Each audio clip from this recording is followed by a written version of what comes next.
is what Jesus is telling us is when he says that you are gods. I love the term God. It just means a ruler. And I want to say this, is today we have to learn to rule or be ruled. We have to understand the purpose that we were put on this planet is to rule. And when Jesus made that statement, he was telling them, listen, you guys don't know who you are. You guys don't know how the Father created you and what he's calling you to do. And he says this in Psalm 82, the psalmist writes, God presides in the great assembly. He renders judgments among the gods. Let's read that together.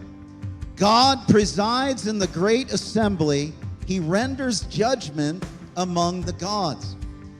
Now, most of us, if you were raised as a Christian, when we think about heaven, we think about God sitting on his throne, Jesus is sitting next to him, and he's just making judgments.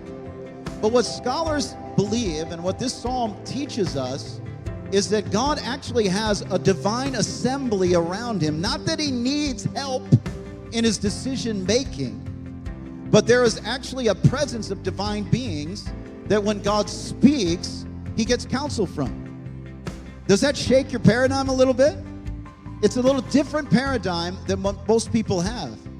But when God says in Genesis 1:26, it says, then God said, let us make man in our image after our likeness and let them have dominion.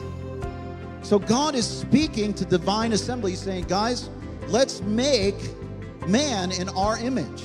But then he goes on to say that he made man in his image. He made man in his image. And he said this. He said, let us make man in our image after our likeness and let them have dominion. Everybody say dominion. So there is a call of God on the believers that we walk in this authority that God has given us to take dominion. And that doesn't mean, he could have said, let them be loving and kind and passive and sweet to everybody. But he said, no, let them take dominion. How many know most Christians haven't taken dominion yet? They haven't taken dominion over their own souls, over their own lives. We're floating downstream in our culture because Christians don't understand what it means to rise up and to rule, not to be ruled. How many know we're stepping into a season, if we don't rule, we're going to be ruled?